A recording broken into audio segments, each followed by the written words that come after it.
Call the October 23rd meeting of the EMS Commission to order. First up is discussion and possible action on the minutes of October 9th, 2018 regular EMS Commission meeting. I would move approval of the minutes as presented. Second. All right, we got a motion and a second. All those in favor? Aye. Opposed? Motion approves. Financial report. Brenda. Good morning. In your packet was the third quarter 2018 financial report for St. Croix EMS. If you have any specific questions on I do need one. revenue and expenditures or the cash flow, let me know, but we'll go down to accounts receivable and the call volume. Call volume for third quarter 18 compared to third quarter 17 is 478 calls for 2018 compared to 424 calls in 17. So for the first 2 quarters of 2018, call volume was down compared to 17, but now in third quarter it's up. And so what that's doing is it's giving us positive results, and so we are within 10 calls of 2017. On page 2 is the call volume trend between interfacility and 911 calls. If there's any specific questions on that, I would take those. But then staffing in the new model, it's getting to be a big graph, but we wanted to keep a watch on that trend there. And for September, we're at 14.53 FTEs compared to our budget of 16.85. So it's been pretty steady the last 4 months. And what that means is that 84% per my math has been covered by paramedics and EMTs for September.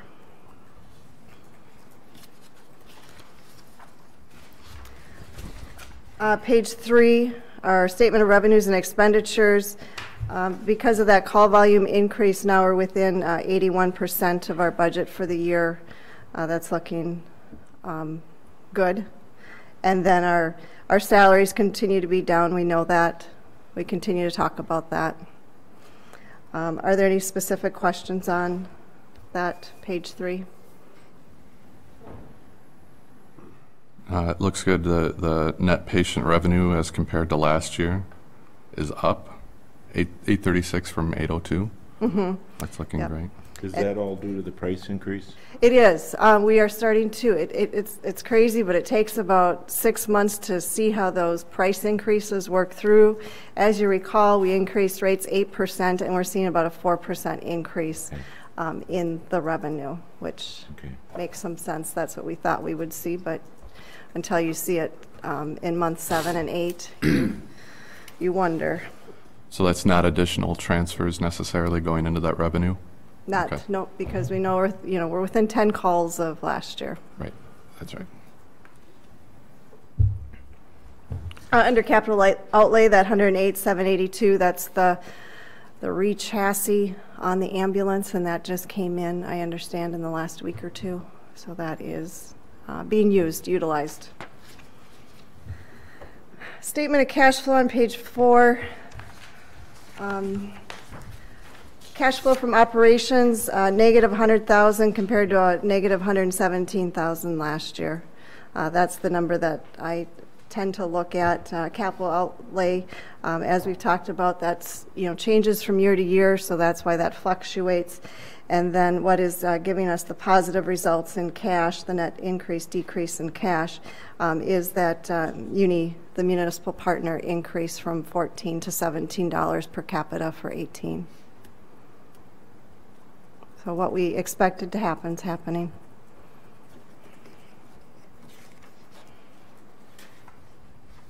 And I guess I shouldn't say what we expected to happen. Remember, we budgeted salaries that we're not incurring, and so that's why we're having that positive cash result. But run volume is what we expected. Can I ask you a question on the run volume, on the call volume, rather? The 478 and the 424, are those Do you have a detail on what those transfers look like versus 911 within those numbers? Or are they? I do. Okay. On the next page, we do another graph, and that has in orange the transfers, and then in blue are the 911 calls. Got But it. that's total call volume, but I do have just interfacility transfers billed. It's pretty close. It's within 4 or 5 calls, but we can get that every month if you You want. mean year over year, or it's within 4 or 5 calls For September. for September? Yeah, Got for it. September. So we, billable, were, right around 25. Okay.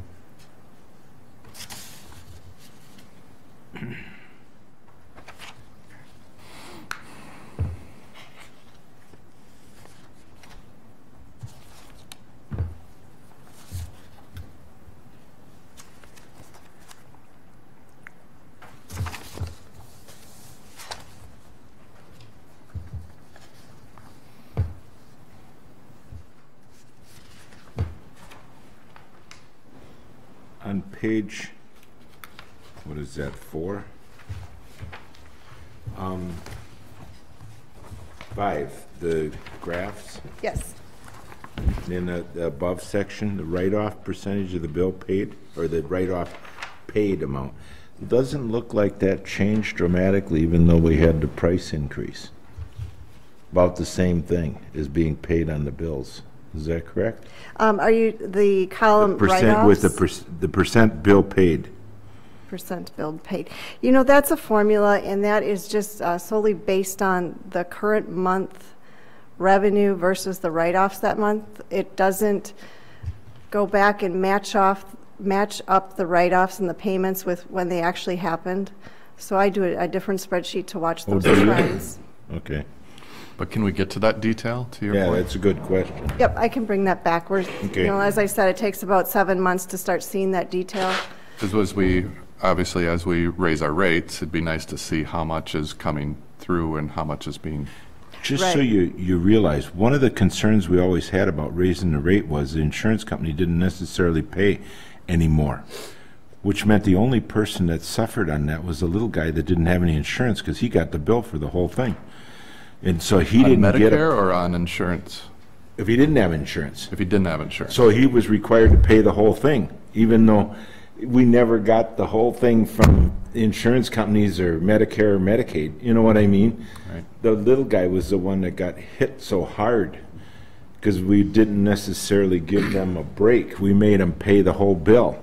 And it was like, geez, I don't want to do that, The poor guy that doesn't have insurance. And you stick How it many people is that? I mean, I don't to, is that know. a percentage?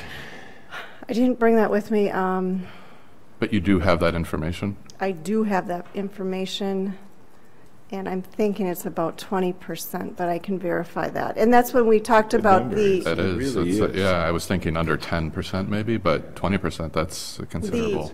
8% increase in rates. Remember, that's generating about 4% increase. But they did in pay more. revenue. When I realized they would pay more, it was like, we might as well do it because we need the money. Okay, I'll go grab that before we talk budget okay. today. Okay. I do have a question. As we're on talking about rates, historically speaking, how much have we increased over time? Is this a first increase in a while, or is this? The 2 years that I've been here, we did a 4% increase, and then last year we did an 8% increase.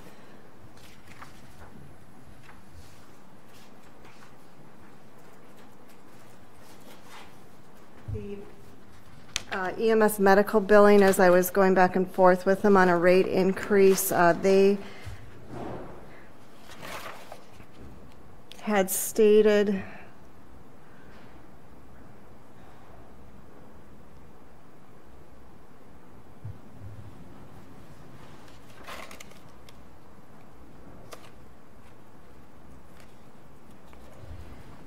and I'll find that, but they had a percentage increase average But last year, we did the 8%. The year before, we did 4%.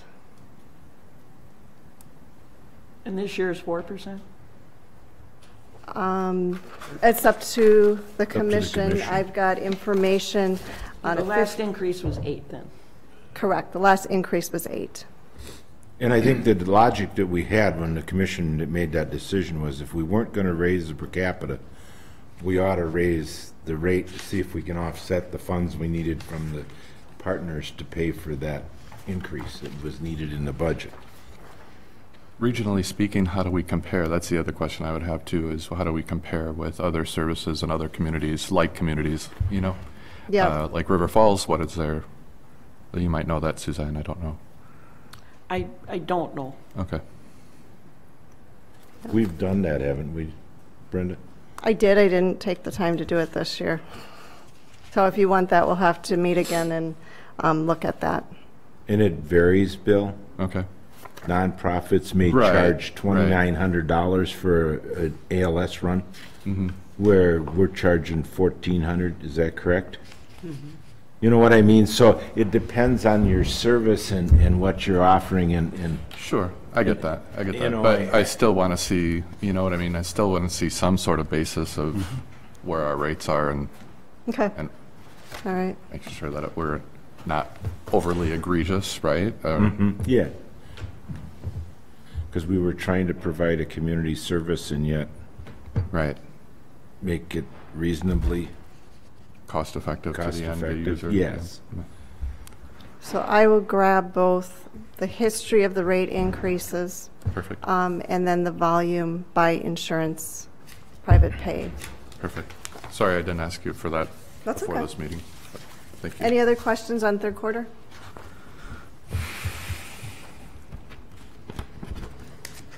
Nope. All good? We don't need any action on that, right? Nope. All right. Thank you. Next up is, thanks Brenda.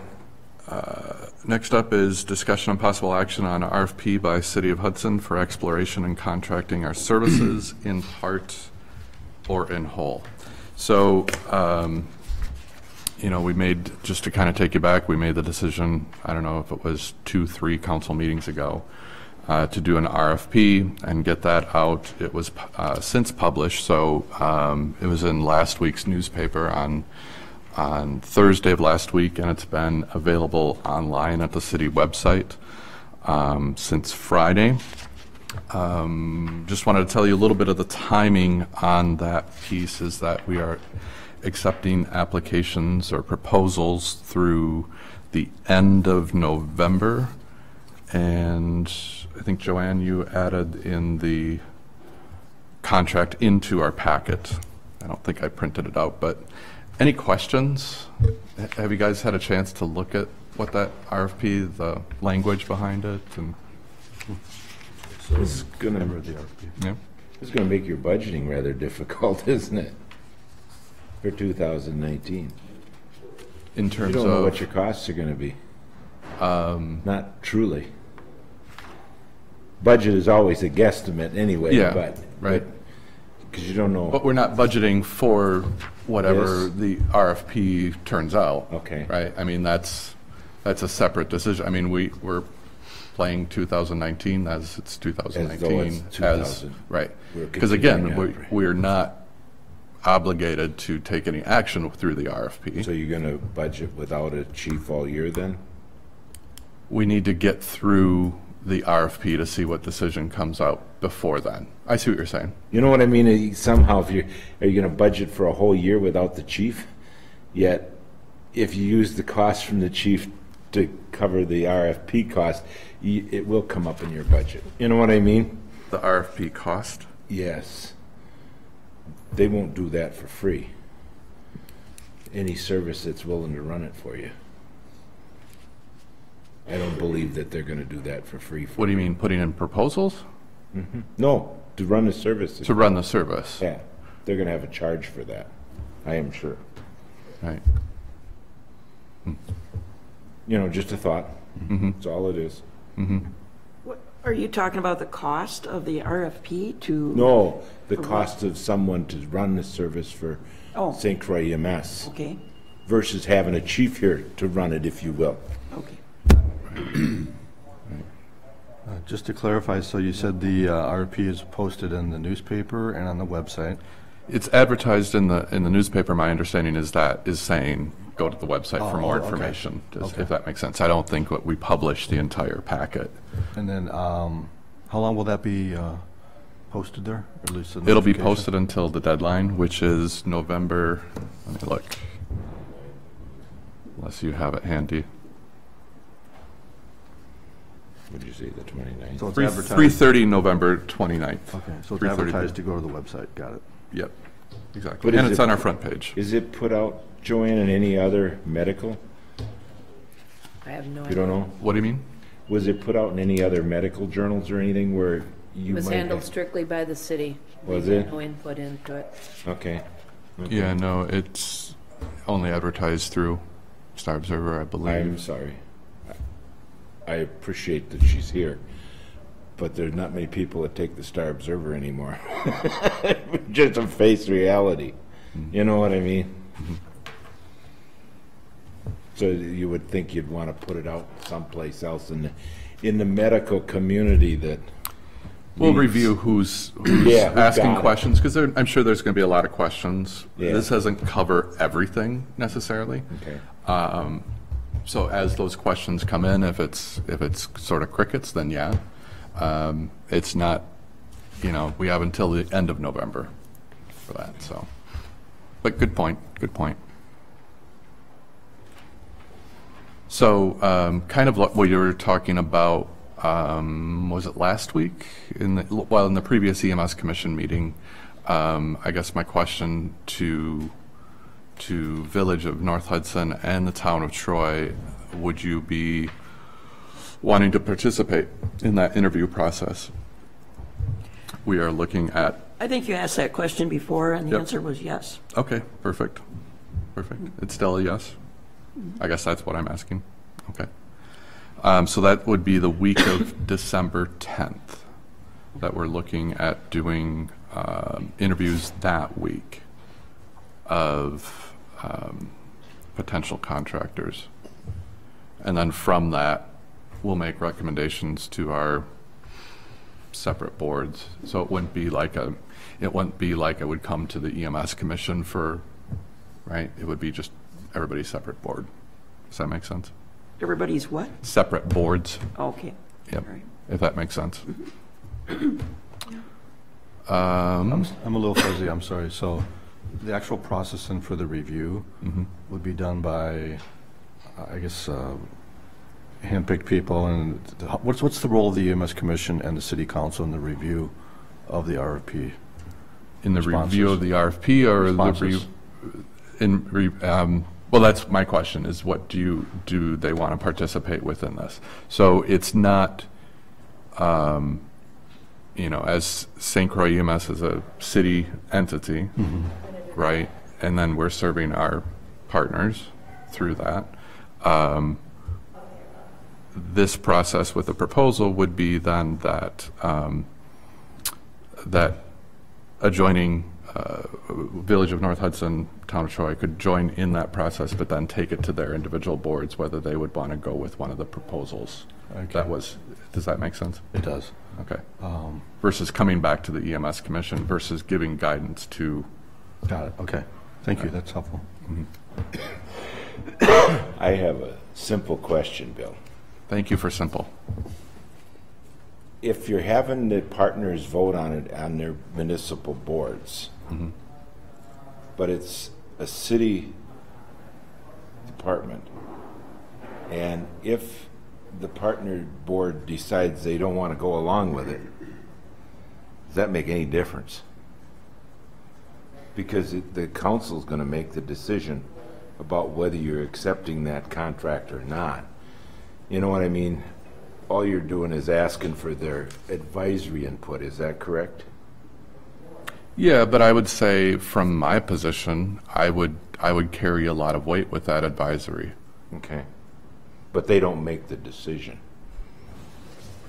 for the service. For the service, it would be the city council that will. And that was, it's- and the reason I say that, it was the same process when they were looking at going for Lakeview. The partners really, they were asking them what their input was, but the council made the ultimate decision about what was going to happen. Right. And it took us a while as partners to realize that we really didn't have any input, but it was, Sure. that was a reality of what it was, you know. Yeah, and I would say the difference with this one is we're in a different position, right? We want to see what that landscape looks like. Okay. I think we want to make whatever decision that comes from that, right? Okay. Needs to be the best decision for the area Okay. and for the city. You know what I mean? Yes, I So do. I would say. I do. I mean, I don't have anything else to say except that would carry weight, Stan's input. You're not joining. Correct. Correct? Correct. Okay. It was my understanding that we would be interviewing, Yes. not having any input, but that's fine if you want our input. I do want your input. I mean, personally. Mhm. Absolutely. Any other questions on that?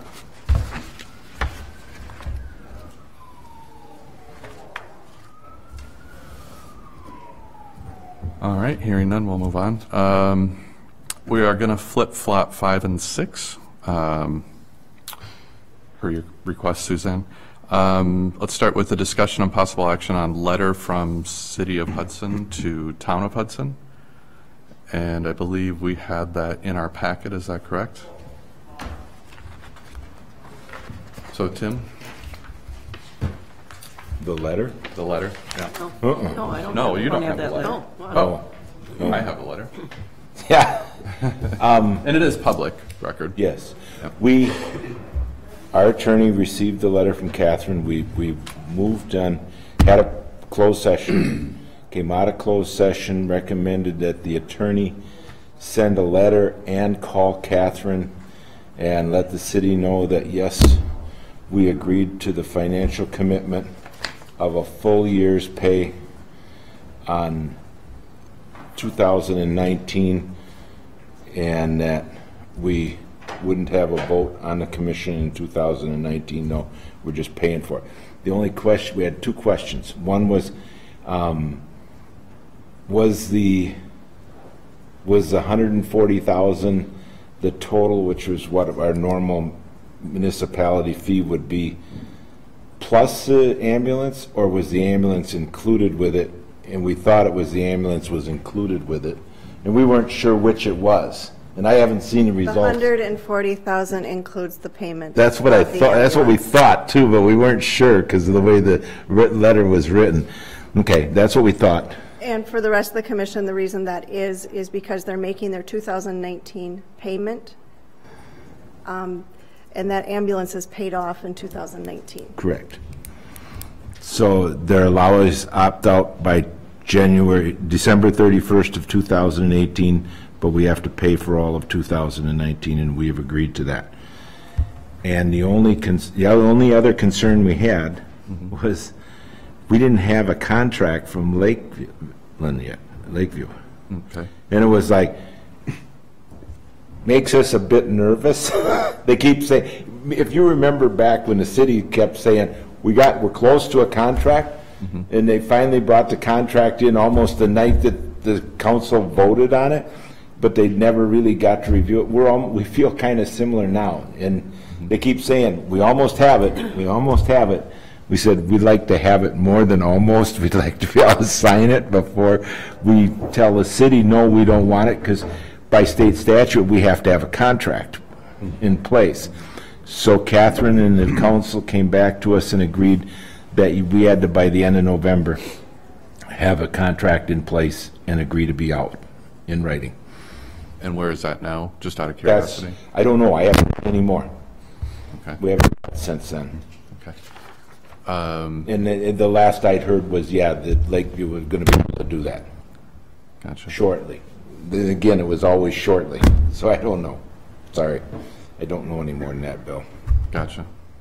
So question, in relation to St. Croix EMS, and I want to verify this with you, Josh.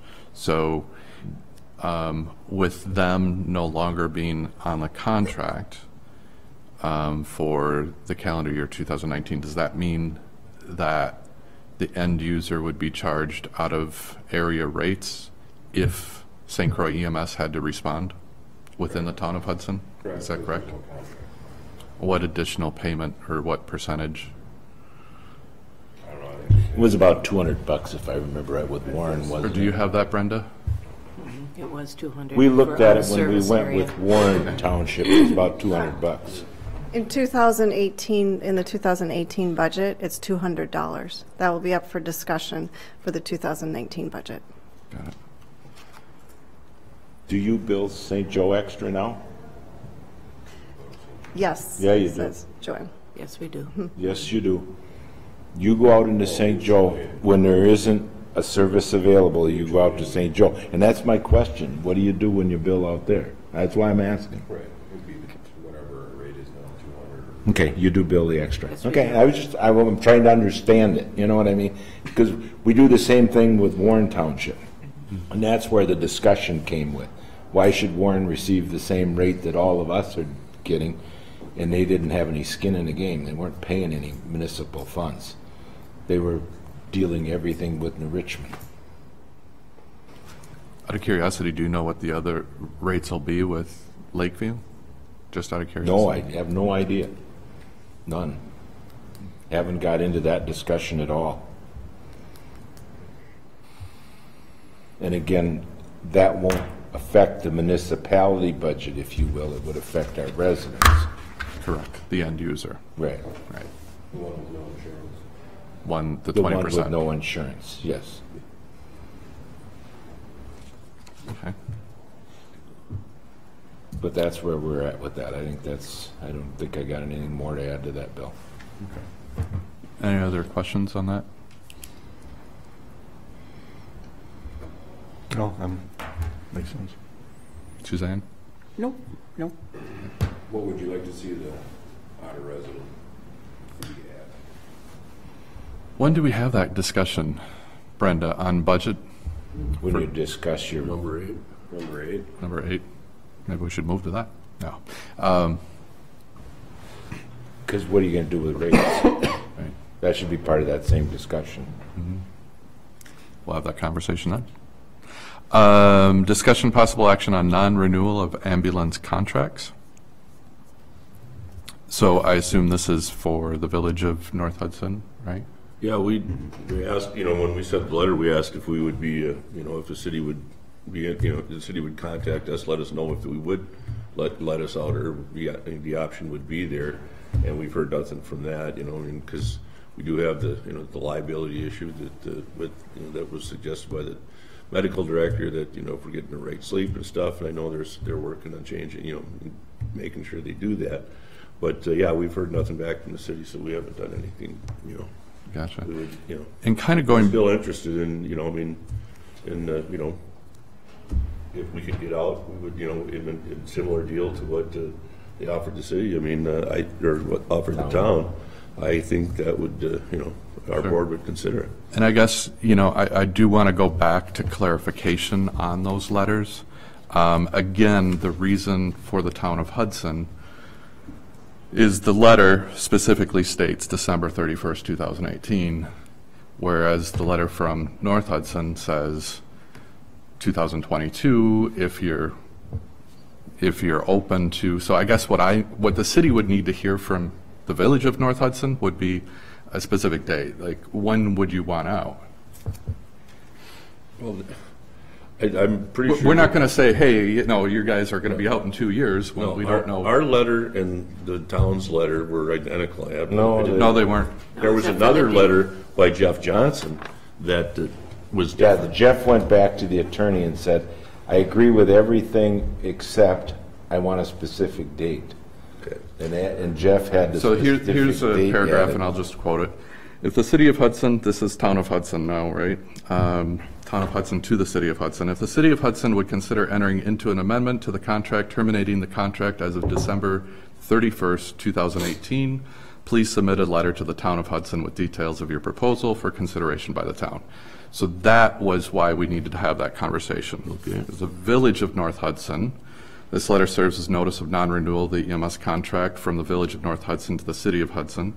The City of Hudson would consider entering into an amendment to the contract terminating the contract prior to the December 31st, 2022 date. Please submit a letter.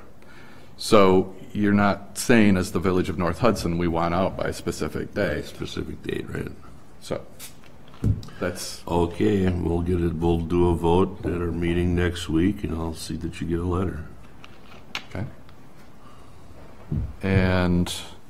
But still through this, do you And still I know want? that that's how it went down, Stan, and only from discussions I had with Jeff, that after he read the original letter from the attorney, he goes, I'm uncomfortable with that. We don't have a specific date in there. And that's when he asked for the verbiage to be changed. Okay. No, I was told I know. that both the letters Yeah. were identical because our administrators and clerks were working on it. So, Sure. Okay, I stand corrected. So what date are you looking for? What's that? What date are you looking for? I would go up for a similar deal like the city. I mean, or like the town has. I would probably, go to the end of the year. And who are you gonna use for service? We'd be paying the extra fees just like everybody else. I would They assume. aren't required by state statute understand. to have a service, but Well, if that's true, then how does the town of Warren work? They don't have a contract, they do in Richmond. okay? For part So of, by for part of your state, but township. state statute only says you have to have That's a vague. contract. That's a vague statement. in the Yeah, it statutes. is. So you have a contract with the city of River Falls, Right, too. right, I understand. So if you opted out, Right, I understand. you just pay the extra fee. Okay. And so you want to know what I'm going to say, right? Town of Hudson had it difficult because we don't have another contract. Yeah. So that was our concern with the letter, was we've got to have a contract in place before we opt out completely. I do have one thing that I just wanted Oh, to sure. connect with. So Stan, your statement about saying that you would want to do the same thing, that's you saying that, not That's your me, board. that's not my board. That's right. Absolutely, it's not the board. Gotcha. Okay, I just wanted to clarify that. No, I mean, it's dollars. I mean, So who's North Hudson gonna use for ambulance service? St. Croix EMS, or are you guys gonna look elsewhere? what's that? Who are you guys gonna use for ambulance service? St. Croix EMS, or are you looking elsewhere? No, we're open to either option. I mean, St. Croix EMS will respond, I believe, if we have a 911 call, whether we had any contract or not. That's correct. Correct. Yeah. So I mean, and since we don't have to have a contract, I mean, we would just whoever the user calls. I mean, they call 911. We would expect response. Okay. I mean, that's the way it goes in the other, St. Job or whatever. I mean, so we'd be in a similar situation, I would think. And if, Lakeview's coming across, for the town, I mean, that's another option. No.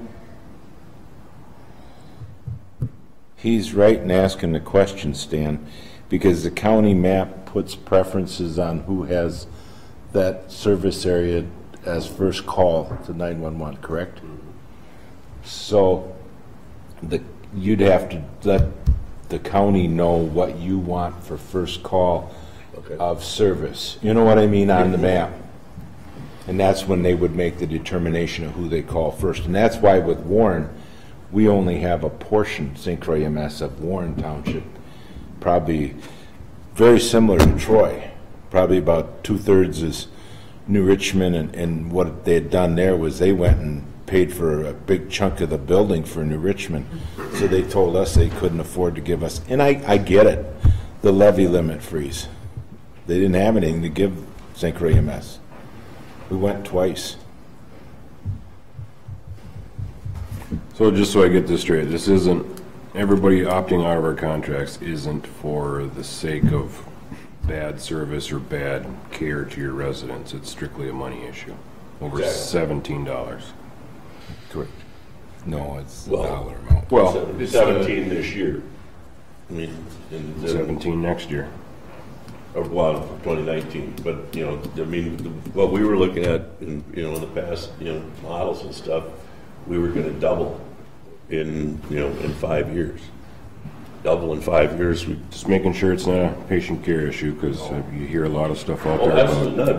not. You know, and honestly, I hope that the RFP or whatever can come up with a, you know, a viable plan to say, you know, so the St. Croix EMS can work. But it's, you know, it's strictly, you know, being able to afford the service down the road. What do you mean there's statements out there?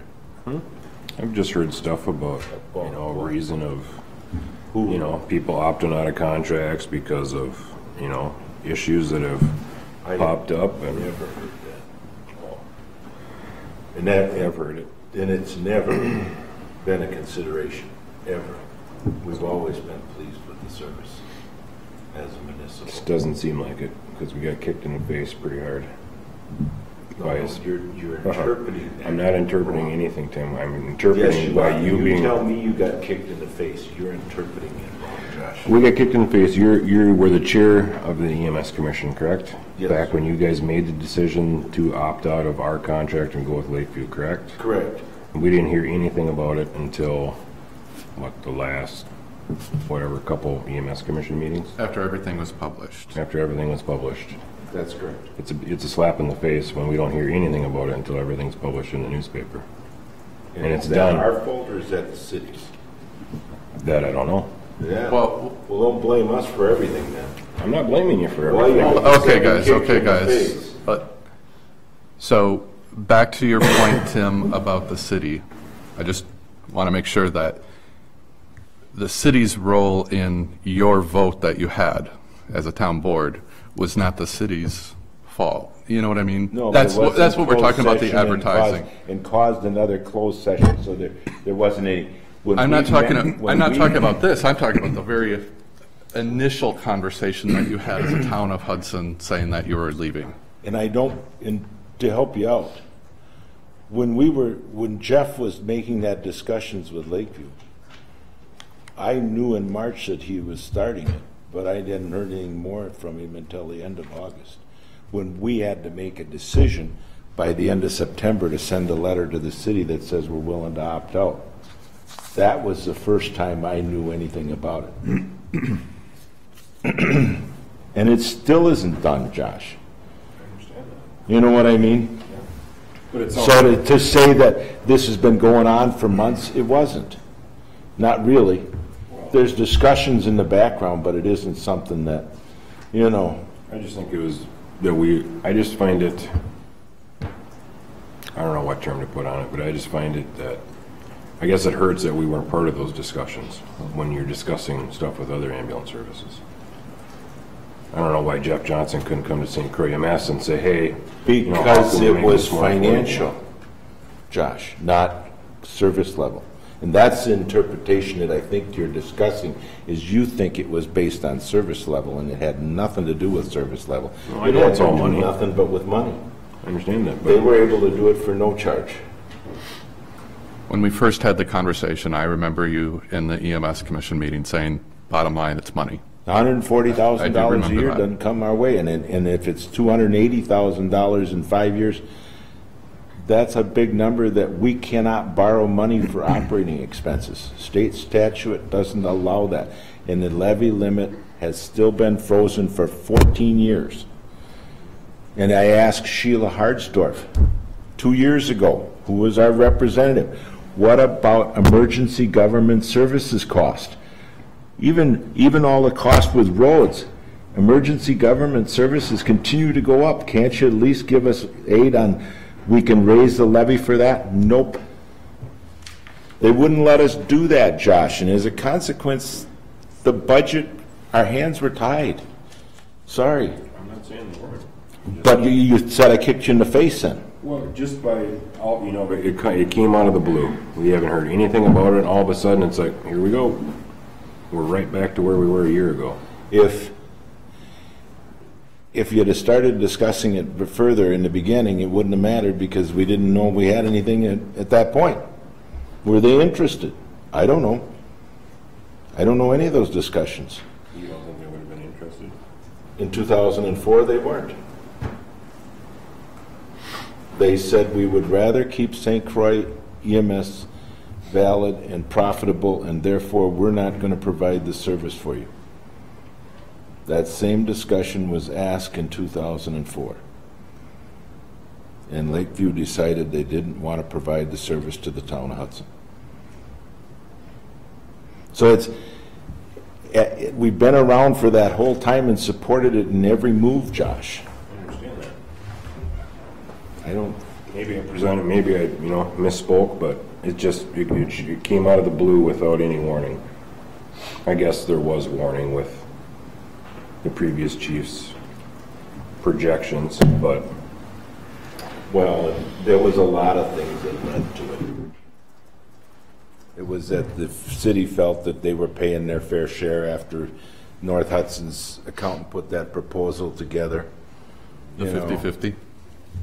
The 50-50? Yeah. Mm-hmm. And it just put a bitter taste in your mouth, is what it did. But I don't think that was the ultimate decision. I think Jeff just felt that he needed to do something with the budget. And that's why the chair was the one that moved forward with all those discussions. That wasn't Tim Foster doing that. Thanks for the clarification that it was indeed money, not anything about the service. It was strictly money. Okay. We've always been pleased with the service. Okay. Suzanne? I can't speak for our board. I'll take this information back to our board. We meet in December, so, or in November rather. And I'd like to know when our decision would have to be made. It could be made at any time after the first of the year or any time to opt out, right? Decision for sending us a date? Well, for the same treatment as, the same option you've given the town of Hudson to continue one more year paying the per capita. And that would be the end of the contract after that. That decision, if we ask for that or something like that, we don't have to decide that by the end of this year. When would the deadline be for the RFP? When would the decision be made on the RFP? On the RFP. So we interview the week of the 10th, and recommendations to our councils would be that same week. Mm-hmm. Is that what you're asking? So yes. In that next meeting after the week of the 10th would be potentially when you're discussing it. So for the city of Hudson, we'd be discussing it December 17th. Okay. So we're really looking for the best service, the quality of service mm-hmm. For our residents. And I can't make the decision on what we're going to do. All I can do is take back the information. So we can make a decision anytime mm-hmm. to opt out. We could do that in January. If the other parties are doing that, we don't. Another question I have, what's the per capita for 2019? That's coming up here in line item 8, I think, when we're talking 2019 budget. All right. Right. Well, you just said 17 per cap, $17 per cap. Yeah, but that's what we had this year, and that's what they said they were going to have last year. Well, I know that's what they said, but I want to hear it from the horse's mouth. Right. And it's the choices that we make within that, right? There's what in that budget conversation. Right. We could talk about that. Mm-hmm. So, yeah, and we would have our attorney review that statute to be sure that we could go out without because there was a deadline to opt out of the contract, which you guys hit, right? I mean, in terms of that letter being sent, the clock is ticking, right? 2022, you guys are leaving the contract, as well as Village of North Hudson. Right. So beyond that, I don't know if there is. Well, no, I'm talking about a short-term dropping out, like the town of Hudson. Mm-hmm. That decision could be made at any time. Doesn't have to be by the end of this year. Okay. But you I- would I- still have to give them a specific date. Right. Well, of course. It But would I be the don't- same if we did that, I'm sure. Right. I mean, So- I know there was a deadline that you needed to hit that letter. I don't know from a legal perspective if you can do any, you can throw in a date at any point. I don't know the answer to that, just so you know. What do you mean throw in a date at any point? There's nothing in there, Suzanne, that says that you can opt out with a specific date. That's a request that you're making. Well, as- of course, we know it's a request. Right. We can make that request anytime. Anytime, right. Okay. Correct. Yeah. Okay. Any more on the ambulance contracts? Update on RFP for billing company? Brenda?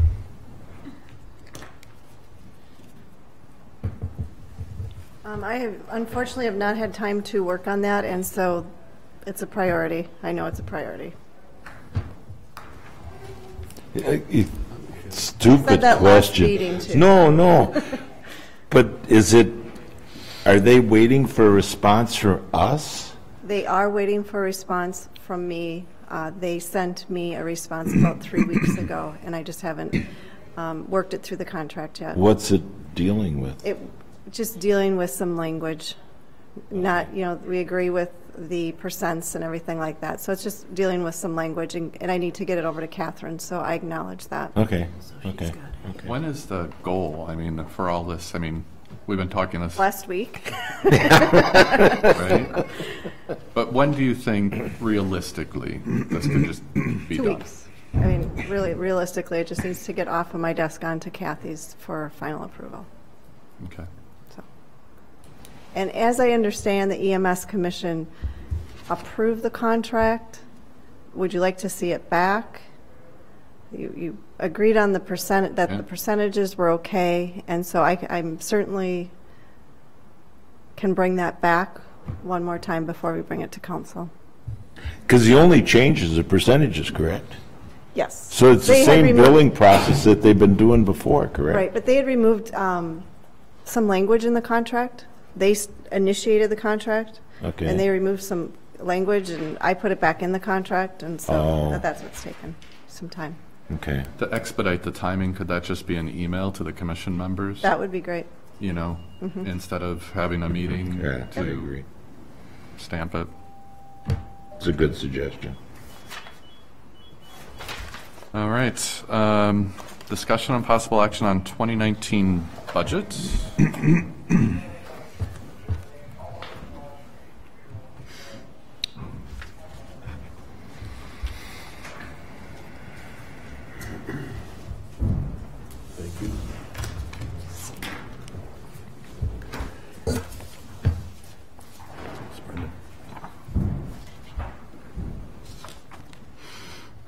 I'll opt to ask you the question. Do you want any input from me on this?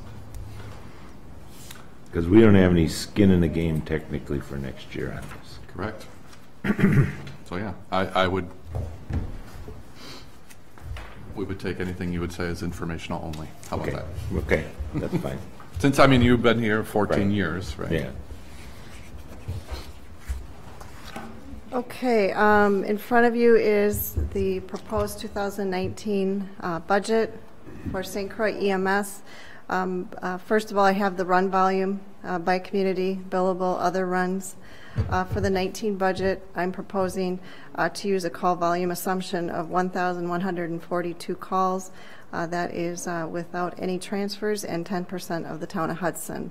As you know, I budget conservatively, and so I think that is the number of runs that we should anticipate. Anything higher than that is a positive result for the fund. Municipal contribution for the 19 budget, $17, the same as the 2018 budget. We have some savings we keep talking about in the fund, in salaries especially for 2018, and because of that, I'm recommending the $17 per capita. The staffing model Josh can explain that more. In the 2018 budget, as you recall, we had the 5 full-time paramedics at 48 hours per week. EMTs were paid hourly. They were required to stay at the station. That was the new model that was implemented by the old director. And the 2019 budget would have increased that full-time paramedic by 1 to 6, and we would keep doing that staged paramedic year after year, and that was causing the increase needed in the per capita. That model that Josh is recommending, he can discuss right now. There's a copy of the model in the packet that you guys have in front of you. So, obviously, it's going to be on page 2, on the back side to be option 2, obviously. Just pretty much the same as the front, it's just minus the transfer medic that's listed on the front. Your request to the council last night to hire a 6th full-time paramedic, where do I see that in the budget? Not there yet, I don't think. Did you put that in there? No, that's not in there, nor was it requested last night to the council. It was in an informational report to the council. Just an informational thing? That he was going to bring it to the commission to have the discussion today, which is part of the next, right? item, number 9. So do you have a budget in here for chiefs? The chief is still in there. Is it? Okay. Correct. Okay. Okay. Yep. It shows the municipal contributions at $17 per capita. The reason on page 3, that's summary of expenditures for personnel services. That's an increase of 14.75% over the 19 budget. The reason that is the 2018 budget had 2 EMTs, and Josh is recommending to run with 3 EMTs, and so that adds approximately $129,000 to the budget for that 3rd EMT. When you say 3rd EMT, it's not. 3rd. It's from a staffing standpoint, having a 3rd EMT always on the ready, is that? Always at. Always on the truck. Always on the truck. Always on the schedule. Got it. 2 paramedics, 3 EMTs. So 2 and 3. So 5 people on per shift. And that's the way the previous model ran, Josh? Correct. The previous model had more casual paramedics, and so we needed more of an EMT response. So this model has the 5 full-time paramedics and then the 3 EMTs. The next page, contractual services, some of the line items I've reduced down just because we're anticipating that call volume will be down. And so I've done some preliminary estimates on that. And other contractual services there goes from $96,000 down to $64,500. Medical supplies I've lowered based on that too. There were other line items that I was not comfortable in decreasing. They're more fixed costs than costs that are reliant on run volume.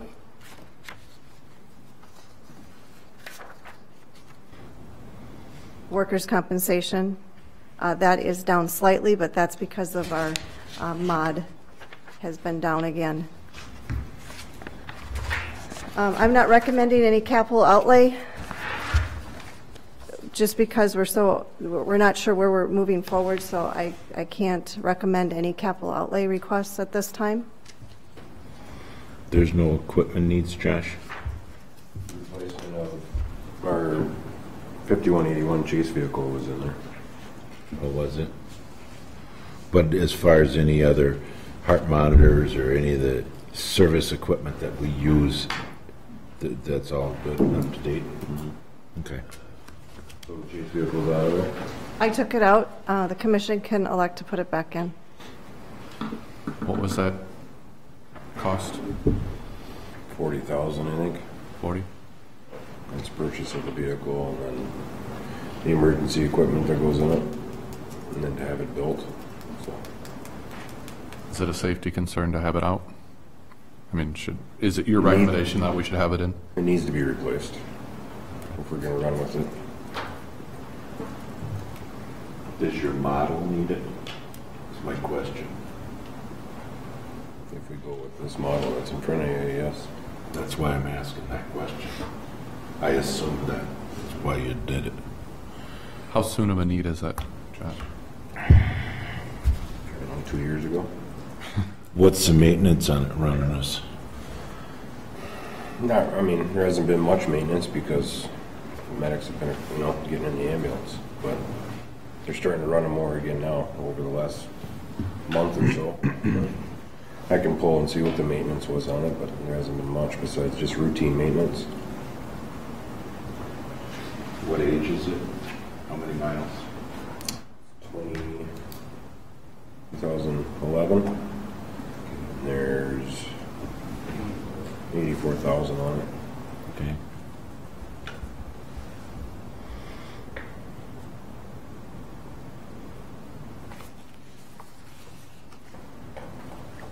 I guess what I'm wondering is, can we build it into the budget, but can you take action after the RFP is done, after that whole process is done?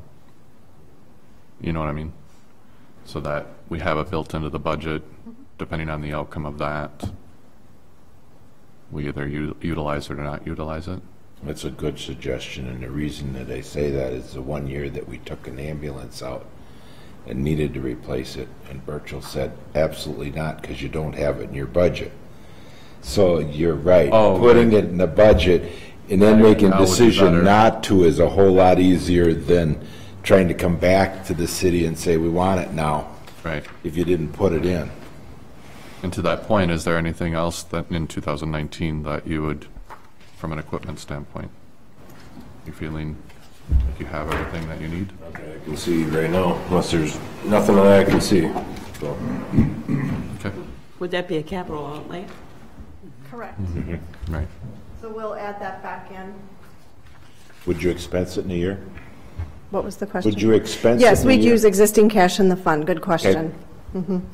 Oh, so the per capita would not change? The per capita would not change, and the reason that Tim asked that question, because when we purchase the ambulances, we do the loan over 3 years, and so that was, are we going to do a loan for it or not? And I'm saying, no, we're going to use cash in the fund.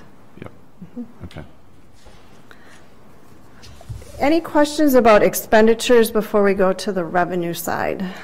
I do have a question on, so you built this on the assumption, and I think rightly so, with the town of Hudson going with Lakeview, no transfers and 10% of town of Hudson. And this interfacility transport call-down list from Hudson Hospital, I would ask Tom, is that, do you know if that is going to shift with coverage? I don't. Would that change? Certainly look into it further. First time I've seen this. So. Gotcha. I think, Josh, you had that last we had meeting. it last city council, or Last meeting. EMS commission meeting. The reason that we asked that, obviously, I mean, we're building a budget that we're not taking any transfers, but it sure would be nice to know This one, right? that, and would anything change here with the outcome of the RFP for that matter too? You know, with whatever decision we want to go. But I realize you can't answer that now, but The only input I would make to that is, it was a comment that John Mueller made to me when I first called him to find out if he was interested in the town of Hudson contract. And one of his comments was he didn't want a competitor hauling patients away from their hospital. And so whatever happens with the RFP may have an effect on that process. You know what I mean? I just want to May clarify not- when they may say, when not you say change. their hospital, you're talking about Lakeview Hospital? No, We're talking about Hudson Hospital? health partner. Health partners. Okay, I just wanted to So clarify. if you hire Because this is- somebody else to run the service, he's saying, I'd rather have a health partner's potential or private. I just want to contract." clarify that, is he speaking for Hudson Hospital? In that He's statement? speaking from health partners. I'm asking Tom, though. Speaking for health partners, I don't think it's specific to Hudson Hospital, but I don't know, And I don't know the answer to that, and that's why I said it depends on what the city does. It may have an effect on you. Just a thought. That's all it is a thought. Understood. I need to follow up. Okay, okay. Yeah, I would just like. Because I haven't heard any more in the discussions since then. That was way back in August. I understand that. I would like clarification from Hudson Hospital proper, not the service provider from Lakeview. Anything else on the budget? And especially with expenditures, and then we'll go to revenue.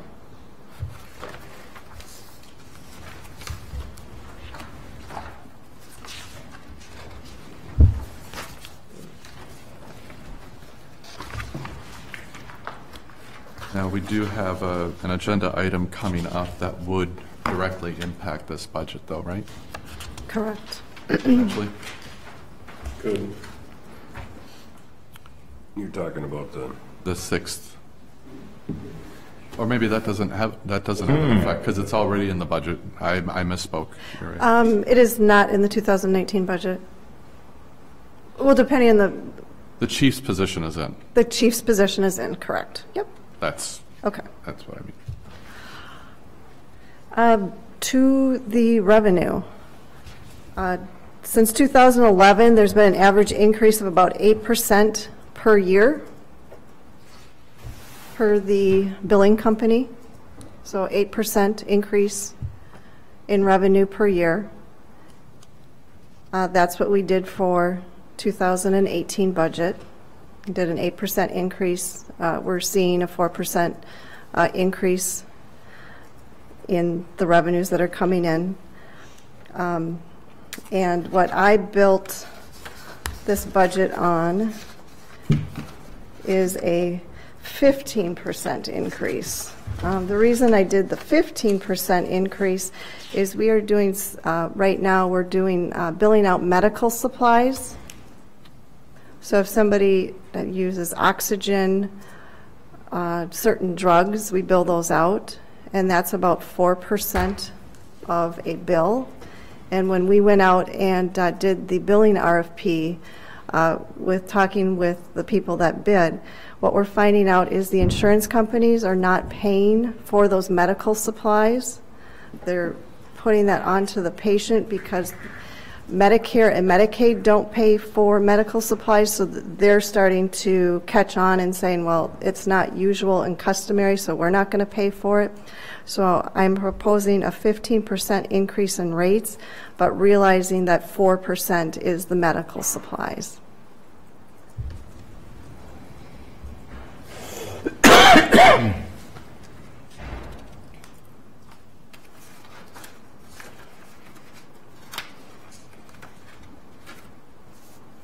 There was a question about percent of people that are on insurance, and we're about an average about 29%, and that was you had asked that 29%. 29%. Yep. What kind of an agreement have we been working out with them? The insurance companies. No, what the ones that don't have insurance. The chief used to sit down and work out a contract with you, I think, and the customer. The I have patient. never been involved with that here. Was it just the chief? It's between chief and billing company, yeah. Whether it was okay to do a payment plan or. Yeah. So the payment plan was for 100% though? Is that correct?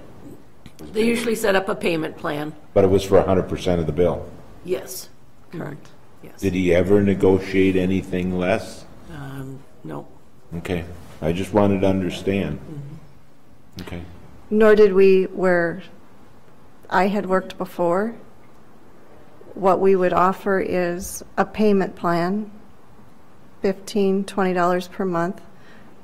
Explain to them it's interest-free. We didn't charge interest, nor do we here. Out of the write-off percentages, how many of that 29% will end up, they ain't gonna pay a dime and we write it all off? Do you have any idea what percentage of those are written off? 20, 20% of all? yeah. Okay. So it's a pretty big number paying it. We can, if you approve the 15% increase, knowing that, 5% is those medical supplies that we talked about. I'm happy to bring back a hardship policy for you to look at, where we do some verification of income and. Billing company has a hardship form that they send out to people, yes. Okay, and we can bring that back for the commission to review, look at what that criteria is, and verify that we're all comfortable with it.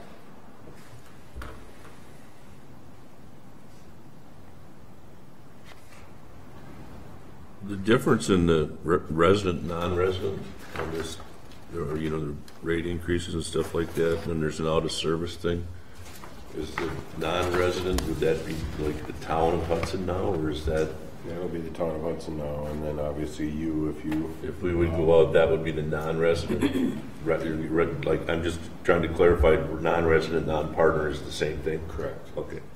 Somebody that does not contract with us. Correct. Or part of No, our that's- contract. Yeah. But then there's also the out-of-service area charge, and right now that's $200. I'm recommending put that to $400. And that out of service then, is that like the freeway or? No. Town of Warren, Oh, no more. St. Joe. whoever doesn't St. hold a Joe. contract with us. What's that? Whoever does not hold a contract with us. That's out of service. So the non-resident then would be, you'd get, if it's just basic life support, you'd get the 1520, and then you'd also get the 400? Correct. Okay. and Joanne, can you clarify that? You're a little more familiar with those I'm rates. pretty sure, yes. Uh-huh.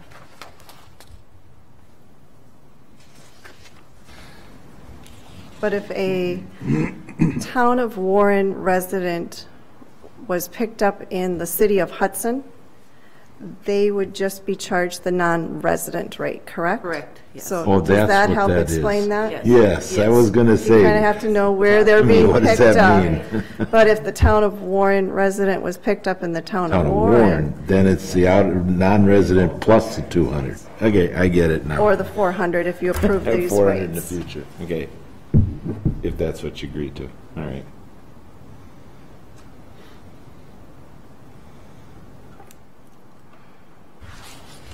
I just have a quick question on the staffing plan. So we have, the staffing plan is predicated on 2 paramedics and 3 EMTs. But that's contingent on we need to hire then a paramedic in order to make that work, or? No. Okay. I We just want to have make sure I 5 got that full-time clear. paramedics right now. Okay. So we're able to do that staffing plan with no hires and assuming that we don't lose anybody, right? Correct. Yeah, you just hired 2 well, we're going to get to this, but 2 paramedics within the last couple of weeks, right? 3. 3. 2. 3. 3. 2 full-time, 1 part-time. Oh, okay, I didn't know about the part-time.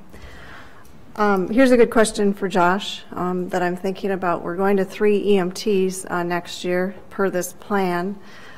Do you think that you have EMTs that will cover those shifts? Because right now we are just staffing with 2 paramedics and 2 EMTs, and so we need 1 more EMT per shift. The problem, I wanted to edit it in. I wanted to make sure it's in there, the 3rd EMT spot. Are we going to use it? I mean, there's too much up in the air right now with the town of Hudson, North Hudson, Troy Township. I mean, transfers are up in the air. I mean, it's up in the air. 2019 is going to be a play-it-by-ear kind of game, and I just want to make sure that the stuff is in the budget. So if I don't have it in the budget and if I need it and I have to come back to the city to try to fight to get it, I don't want to have that problem. I want it there where I can automatically jump on it, grab it, and use it. But I'll go back to her question. Do I have the Can you staff for it? Can you staff it? I think at I 3? can, yeah. Okay. That was her question. And I get what you're saying, budgeting, and that's why you had the conversation to go that way, is Right. easier to budget it, and if you have a need, you fill it. Right. Okay, I get it. These are the non-resident rates compared to the resident rates. The out-of-service area, has it always been historically 200? Did we always have it? We just started it Oh, last it's year. really recent, Bill. Oh, We got into discussions about, back when Sue Warren was here, and the two of us went down to Warren 2 years in a row and said, we really need to have you pay for it, because the city wouldn't send a representative with me to go do that. And they just said, no, we won't pay anything. And so finally, when we're looking at budgets and we're struggling on how to cover the cost, we go, why are we still covering Warren's butt when they aren't putting any money in the game? So we as a commission made a decision to charge that out-of-service charge to the town of Warren or anywhere else where you're going. If you're heading up into St. Joe, send them a bill. That and the includes town of Hudson. in the No. future. In the future. In the future, 2019. right. Whatever it is. But we thought whether we ought to have, if we're struggling with money, we ought to have a way to cover areas that aren't paying for our support from the municipal side of it. That's why. So it's fairly, what, is it 1 year, 2 years? Last year it was implemented. Last year's first year? Correct. Yeah, So it's fairly new. yes, very. There's been discussions for it for quite a few years. Never actually implemented it. What is the basis in between non-resident and resident that increases? So what percentage is that? Or is that just a straight percentage across the board of the? It was just a straight percentage across the board of 15% over the 18 rates. Oh, I get the 15% from 2018 to 2019. What I'm asking is between resident and non-resident. That was before I was here. Yeah, I was going to say, I don't remember that answer for either. Good luck with it. It's about $100, I believe. Yeah, and most of them are Now around 100. it's been adjusted over the years, and Yep. And is there a better basis? You know what I mean? Like, We could, what we could do is increase all the resident rates by $100 and get that to a more level playing field for the non-resident. I worked off the 18 rates and did a 15% increase, but what we could do is just, for example, for BLS, it increases $100. okay. We could do the same thing with ALS 1, increase the ALS 1 resident by $100 to the ALS 1 non-resident, and just I'm just wondering be if it should- consistent down. I understand that. I'm just wondering if that should be more of a percentage basis, whatever that percentage is. You know what I mean? Like, Yep. looking at it like a 5% increase for non-resident, or, I don't know. I don't know what you're feeling. Do you have a sense for that, Josh? What? Yeah, I think it needs to be higher than what we're charging, but, I would agree. I mean, there's got to be an incentive to have a contract with us.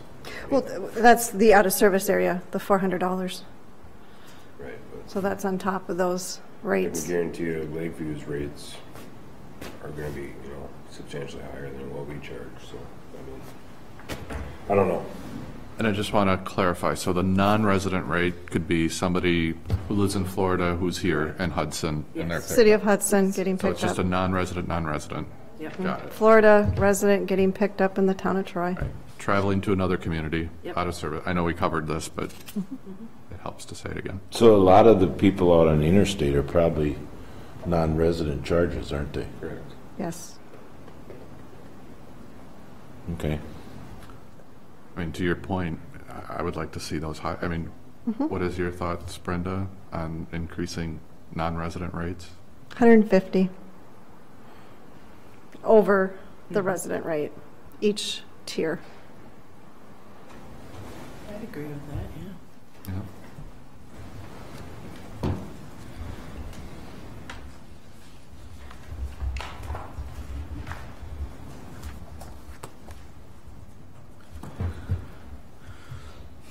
Thoughts on the out-of-service area increase from 200 to 400? You see that as a conservative move? I don't know. What is, I mean, I understand from an historical standpoint, it's doubling what we were, which seems like a lot, but 400 doesn't seem like a lot. Seem like a lot, no. I But agree.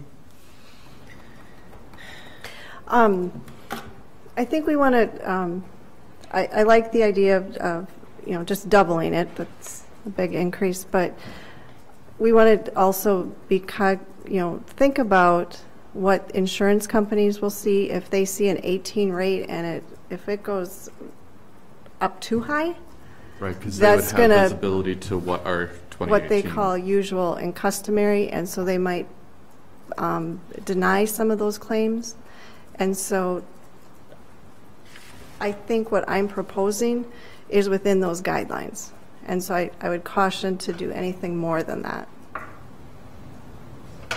Okay. I would like to see clarification from the billing company on who's actually getting that bill. Say that again? I would like to see clarification from the billing company on who's actually getting that bill. What's their definition of out-of-service area? Well, Joanne and I go back and forth a lot with them on the definition of that, and so we're confident that that is what we're telling you it is. Yep, because they want to verify too that they're doing it correctly. So Is that built into the contract that we have with the billing company? it's not built into the contract. It's built when we send them the rates each year. They will clarify that, and they'll clarify it a couple times during the year. There's a box, I want to say, that Joanne checks to let them know that that is somebody that's to be charged that out-of-service area. So there are some checks and balances on that. So that decision lays strictly in your lap? Well, they're every watching bill? for it too, yes, yeah. And they watch for Really? it too. Wow. Because I assume that we don't have our paramedics or EMT trying to make that decision.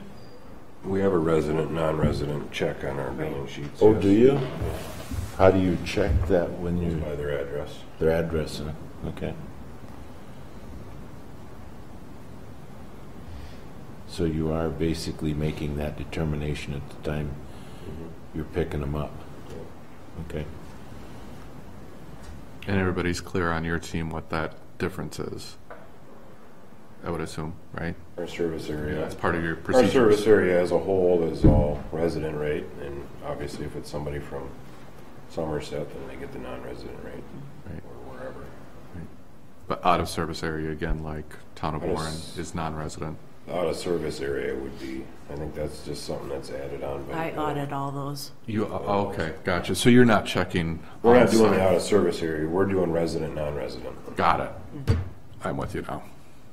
Okay. But it was a good question of who handles that and whether it's actually being done. And is there a way that we can get that to the billing company that it's not so cumbersome? You know, just like the guidelines to what, I don't know. Oh, yeah, we send that to them Oh, every you do? year. Okay. Gotcha. Do they ever catch any's and recommend changes? No. Okay, I was just curious.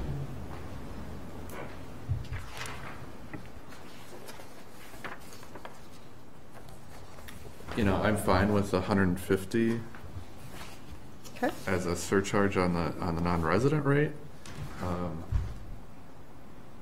I would just like us to look at, perhaps next year, looking at like a percentage versus a dollar amount, Okay. you know, and working on that. So I mean, the difference between specialized care transport, you know, it's $2,100. You look at BLS and it's $1,500. Both of those get $150 extra. But if you do a percentage, the specialized care is a little bit, you know, more. So, I have a silly question. We're paying for the service for a whole year in the town of Hudson. Is there any reason why our residents have to pay that $400? We don't have a signed Yeah. contract. No, we're paying for the service.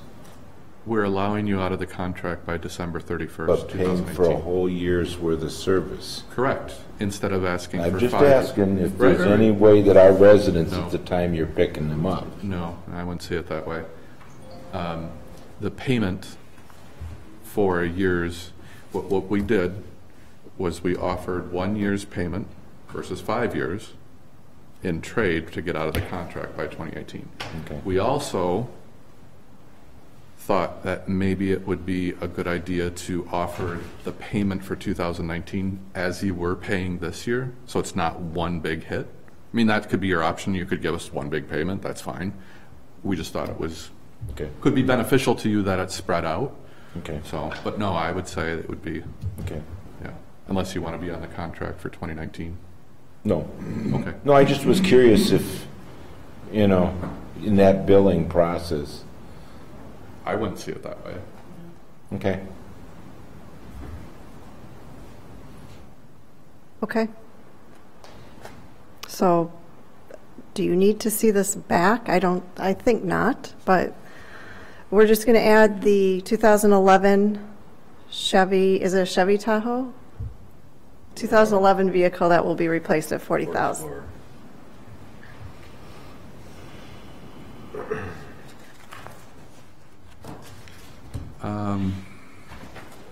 I may have something, sorry, I'm just running some math here. Okay. To your discussion, Josh, as you roll out 2019, depending on what happens, the commission may need to look at the budget in some point during the year of 2019 and decide if everything is sufficient. But it's just a review is all it is to say, are we still going okay or not? That's all. And on page 2, I should point out, we're using $278,000 worth of cash to balance this budget. I saw that, and I'm sorry, I'd be remiss in not saying what I thought when I read it. To me, you're not raising the per capita in 2019 above the 17 is kind of, you're going to take a huge hit in 2020. And the reason for it is you're not going to have the $140,000 from the town of Hudson. And you dropped your cash flow down to $300,000. And I told you before, what do we need on hand to make payroll? And $500,000 was what we needed on hand. You've dropped that to $300,000, which means you need to bring it back up. So the only way you're going to be able to bring that back up in 2020 is you got to take your per capita up to some significant number. That's the way, and it was instant when I read it, Brenda. Mm-hmm. And that's the decision you're going to have to make as a commission as you move forward. It just made me nervous when I read it today, when I looked at it. Made you nervous in that you want to continue on the contract? No, Okay. made me nervous as Making for you as partners, as you're looking in 2020, if you maybe should have brought your capita up somewhat this year so your cash flow didn't go down so far. And remember, 129,000 of that use of cash is that third EMT.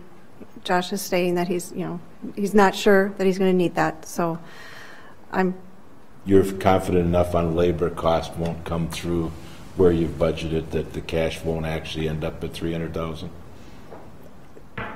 I think And if that it's kind of third the way we've been EMT is going. working, then the call volume's higher than what's in this budget. So I think we're okay.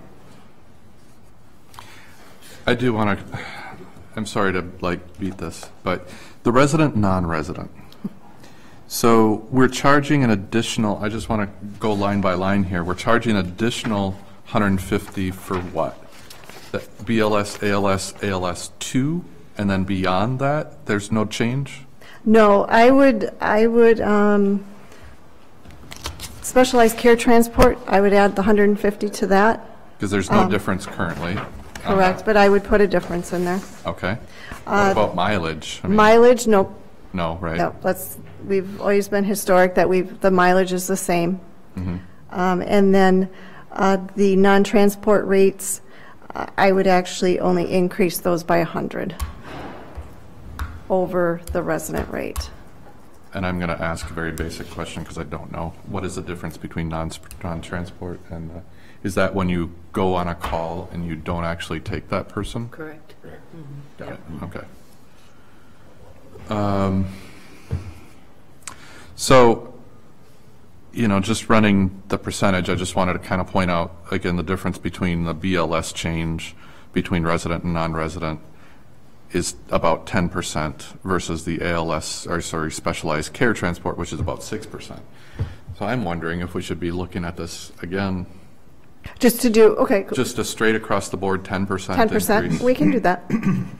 So on the higher amounts, Sure. we get, okay. Yep, okay, so 10% increase over the resident rate for BLS, ALS1, and ALS2, and specialized care transport. Yep. Okay, so 10%. And So you're not Top raising four. it 150, you're raising it 10%? 10% now. And then BLS, and the same with the non-transports, 10% over. All right, Is right. that okay? It's everything but the mileage, Correct. right? Joanne, do those look okay? That I would think you want to bring back to the commission, at least to give it to them, or even email it. That Yes. rate number when it comes out. We can do that. You know, so that you all And know what that is. I'll do the survey too at the That same Whatever in the time. motion, like contingent on, you know what I mean, Yeah. or no? Because When we will need to the- approve this like now, right? I mean, Yeah, the only reason you're asking for it is, as a commission, is you'd like to see that number, yeah, so that you know that you're agreeing to the 10%, you just want to see the number. What is it? we could just do the math right now. Yeah, you could. I mean, but why wait for, I mean, it's just a 10% increase, right? Yeah. There was a 15% increase talked about a while ago. What was that for? That's this rate, going from here to Oh, there. here, resident there's rate. 15? So the non-resident is going up 10% from here to there. Oh, it's only non-residents, not this one, okay. All right, thank you. So if you go to the top four, I mean, it's $142 more. I mean, you just, you know, it's a 10% increase, so it's pretty easy to do the math. 142 increase just on BLS, $219 on specialized care transport. I mean, I don't know that I mean, we'd like to see the final document, to your point, but I don't know that it has to be reviewed. No, it doesn't have to I be. just wanted to clarify that. Yep, doesn't have to be. Okay. How's everybody feeling about the, never mind, we'd already talked about the 400. You think that's the ceiling most we can add without raising red flags I think by for the insurance companies? 2019, it's the ceiling most that we should do. Yes. Okay. The mileage bump looked like a pretty high percentage too. Maybe that's wrong. Let's see. Do you have any pushback from the insurance companies on that? 'Cause I have no idea what's out there and what they charge. Okay.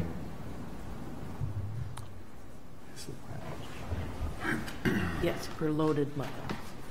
As well, we have a patient. So the mileage is the per loaded charge. Yes. So it's-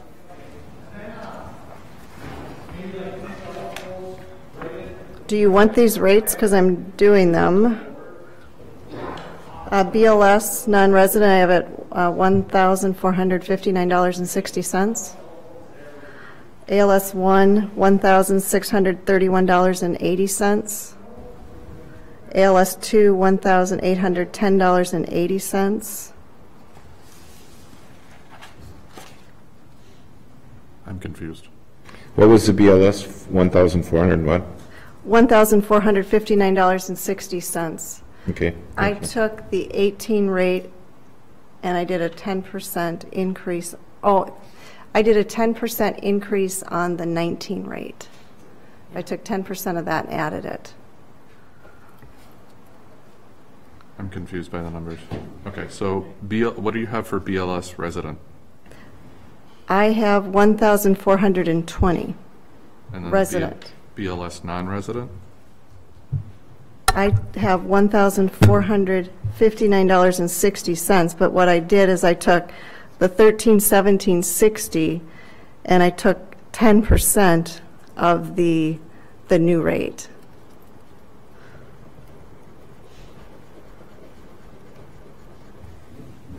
I'm confused. I thought it was Yeah. I thought it was 10% of the 2019 resident rates. So I was just looking at BLS resident is 1,420. Many, yeah. Okay, So I was thinking that the non-resident You're right. BLS would be $142 more. Correct. correct. 10% of Yep, that. I took I was going off the 18 rates and then, Okay. I gotta run. See ya. so are we in agreement that it's $1,562?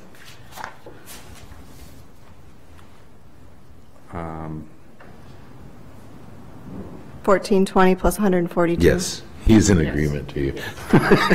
Is what? I'm sorry, say it Doing his again? math. $1,420 plus $142? Yes. Thank you. I knew too early. You were busy someplace else in your mind, Bob Bennett, I know. Very long. Well, if we're in agreement on that formula, Joanne and I can just work Yes. these through, so we're fine, we're good. Cool. Okay? Any other questions about the budget?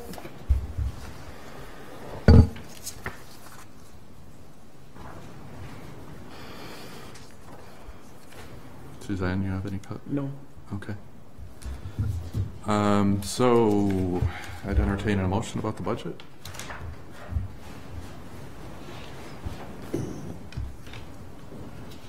I don't have any written in the back.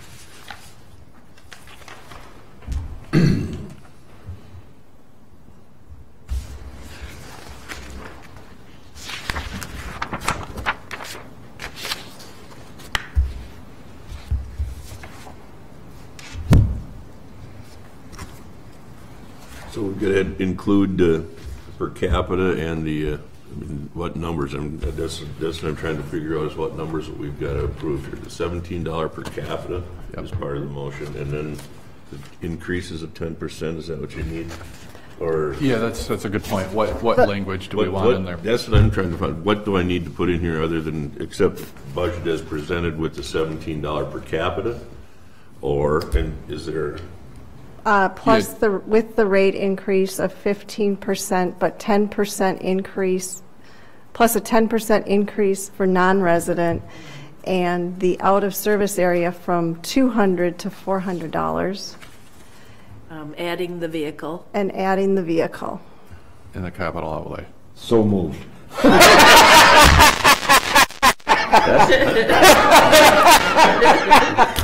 Joanne, did you get that? Yes, I did.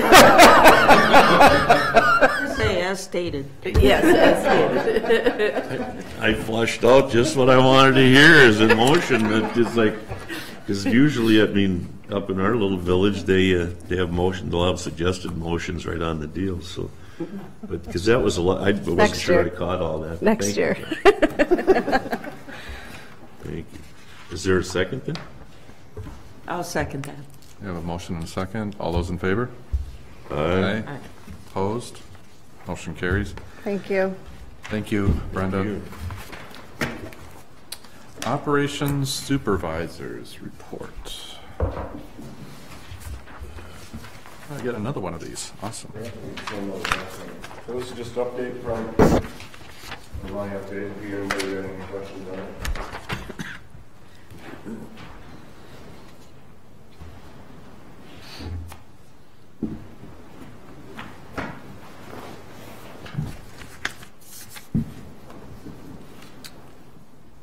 The field training on the EMTs, how recent is that, Josh? 4 new EMTs? Last, I don't know, what is it, Eric? Last 3 weeks? 3 weeks. Wow. Nicely done. And same with the 2 medics, that's within the last, 2 weeks. Correct. One about 2 weeks and one about Applications, you have more applications coming in? We have 4 more paramedic applications downstairs. They're all looking for full-time work or part-time work. We Are have they all three. local or semi-local? It's a mix. I mean, I guess there is what you got local, but St. Paul, cities area, and I got one from Milwaukee. Have we ever had anybody not make it through that training? Oh, we have, huh? Okay. Interesting. Biggest thing is the remount for 5182 or 5182. The remodel is pretty much a remodel. It's back. Got it back last Wednesday, so it's been back in service since last week. So Everything is running good and operating good? correct. Okay. That's the only concern you might have, is did it ever, any issues after we did it? Nope. There's a couple odds and end things I have to run it over for to get touched up, but Okay.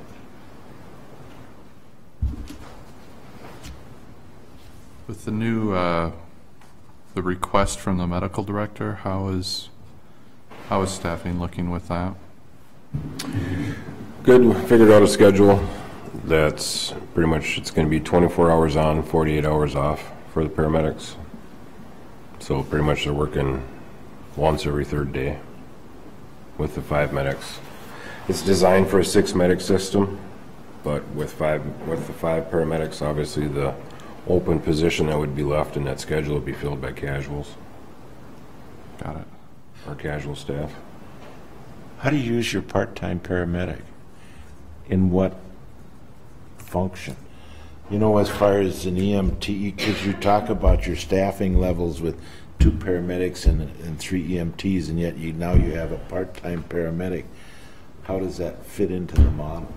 That'll be, the part-time paramedic is for, obviously, there's obviously open hours with 5 Oh, full-time that aren't medics. being met, okay. And if there isn't any open paramedic hours, they can sign up and work on the truck as a, in one of the EMT positions if they're open. But you pay them paramedic? Correct. Okay. I just wanted to understand all that, okay. And you're back to stipend. Correct. Has that been a morale, or I don't want to say morale booster, but I mean, that's kind of a good We're thing. not, well, we're not back to a stipend right now. We're still at hourly, but the hour cap has been relaxed That's what it was, okay. for the rest of the year, so. And forward into 2019? I would assume 2019 will be the stipend rate.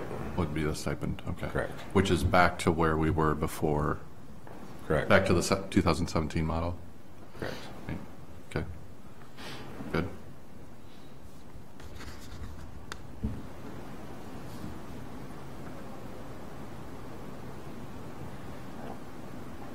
Can you give a little bit more information on the awesome suggestions?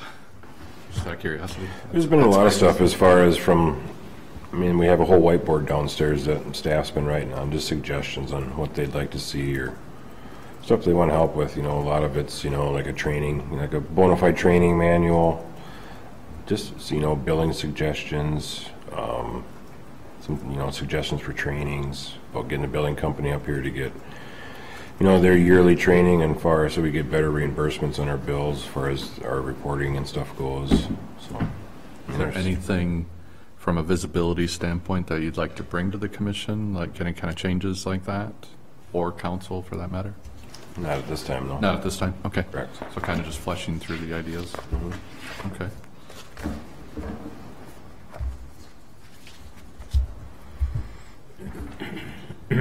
So October's been a busy month. You said how many calls a day on average? 8? I think we're 7.9 calls per day right now. I had a bad crash a couple weeks ago in Hudson Township, right next to the town hall. So we had 5 ambulances out there. So. Did they ever figure out why that guy blew the stop sign? 5 in the morning. Jeez.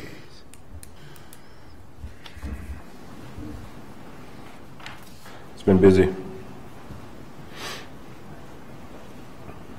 So let's talk about the working on the possibility of using vacant chief position salary to have a 6th full-time medic, giving us 24/7. where are you working on the possibility? Is that something that you want to present here? I'd like to get your guys' opinion on it. Obviously, if we hire the 6 full-time paramedic position and we use the vacant chief funds for that, and that would give us 24/7, 365 coverage for medics every day, 2 medics per shift. Gotcha. And still leaves open time for casuals to pick up as well. Gotcha. Is that something that we could put on an agenda after we go through that RFP process? And Can be. hold off until then? Because again, if we do that, then we potentially, depending on who we make chief, right? Depending on that, might be needing to add another staff person and then the chief salary. So I think we need to see where that direction is going with the rest of the council, with the rest of the partners, and then we can make that decision. But I would see that as a fast decision.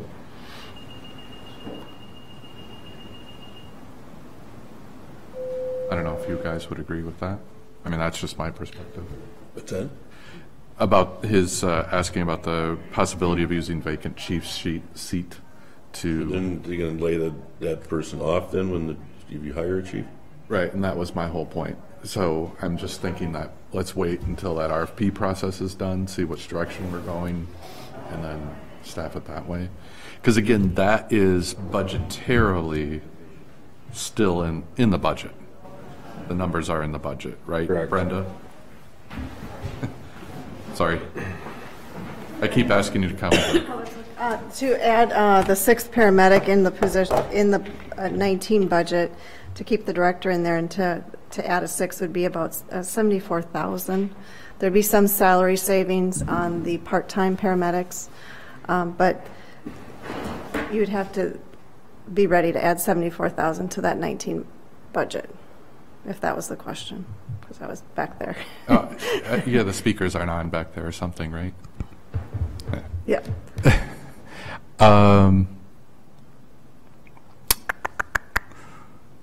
So it would be an increase? I guess I'm not understanding that. I thought the chief, It'd be an increase because you're adding a position for 2019 then if you guys are hiring a chief. Correct. If you're gonna, your logic is right. I would put off hiring the 6th paramedic until you know where you're going with your RFP. That would be, I agree Right. with your logic. right. Because that's to otherwise, add. you're gonna cause an increase in But the it- budget long-term. My question, I just wanted to make sure that the chief position is still within our budget for 2019. Correct. It's not like The we took chief- that out to keep we- the $17, right? Nope, the Okay. chief position is in there, but in 19, if you have the 6th paramedic and you decide to hire a chief, then we're going to have to add to that 19 budget about $50,000 for that 6th paramedic. Understood. What number are you using for a chief? With, Is it an historic number, correct. which is what? With benefits, Yeah, 101,000. 101,000. That includes health insurance. That's the cost. But that Correct. salary to that person is what? 64,000. Okay. So, I'm looking at if we're looking at the budget, what would it take? Okay, so we've made a motion on that. We moved the budget forward, but what I'm wondering is, are we still, as a commission, able to, let's say we go through the RFP process, right? We find out, okay, we need a new chief, and we wanted to bring in a chief we want to offer them, I don't know, 85, 90,000. Is that possible to add to that budget? Yes. Does that make Yep, sense? The commission and the council can amend a budget at any point Okay. through a budget amendment. Okay. Okay. Will that affect the per capita? That would be up for discussion at that time, yes. Right. It would all depend on where we take the funds out of, right? I mean, Correct. And I think that's not a bad number. Oh, I just threw those numbers out. No, Yeah. it ain't a bad number. We were gonna hire the guy from Pennsylvania, he wanted $88,000. Salary, plus benefits, and he wanted to go home every other weekend, and that's what shot him in the foot. Yeah, his wife wasn't gonna That'd be a move out sweet here, deal. and he decided, that isn't gonna work. Wow. He asked Joanne, "You don't think they'll mind, do you?"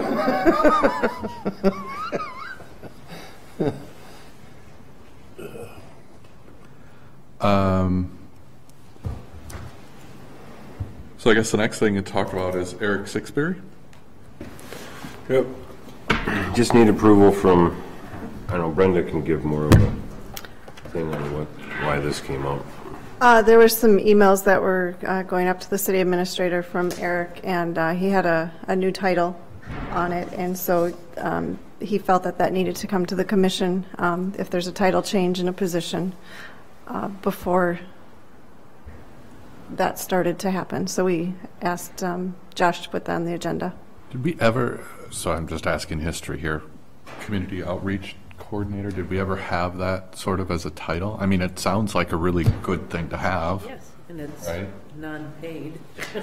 Okay, so this is not a salary Right. increase, this is just He a does it title for free, increase? yes. Okay. I mean, Yeah, we've I never personally discussed think it's it a good before. idea. We've never discussed it before. Never come up before. I We've never agree. had anybody who wanted to take on this. Was willing to do it. Yes. Okay. So behind the title, is there a description, like what that person, you know what I mean? Like what's under the Do you have purview? anything, Josh? No? I don't know, I had Eric obviously come today to obviously And now speak we're- to you guys, and now he's on a call, so I will get, if you guys want some sort of job description or role or. Oh, here he There he is. is. He is right here. Were your ears burning? Might as well hit the podium. Might as well come to the podium. I suppose we should have you state your name and address. State my name for the record. Exactly. All right, Eric Sixberry. I'm one of your full-time medics. I know I've met most of you. So they're asking if you have like some sort of like job description or, you know, what you're. Yeah, I'm just thinking So- with the title, it would be Right. nice to So have- I haven't developed a scope yet. Essentially, community outreach and the end game, the goal with the community outreach would be to develop a community paramedic program. Right now, where I'm at, it's mostly information gathering. I'm putting together a list of what services are out there countywide, mostly public health type stuff. Being an EMT paramedic really gives us kind of a unique situation where we're going into people's homes, and a lot of people just don't know that these services are out there. But to answer your question, I don't know yet. I don't know where it's going to go. I'm information gathering. I'm trying to see, what I could offer, what I could do. A few of the things, CPR first aid training for sure. River Falls does that. They put on like a monthly class, so I'd want to be doing that. Basically, just being, community liaison, being out there, going to booster meetings and that sort of thing, and supporting public health type of situation. Gotcha. Yep. And then so as far as the community paramedic goes, that would take some additional development and whatnot.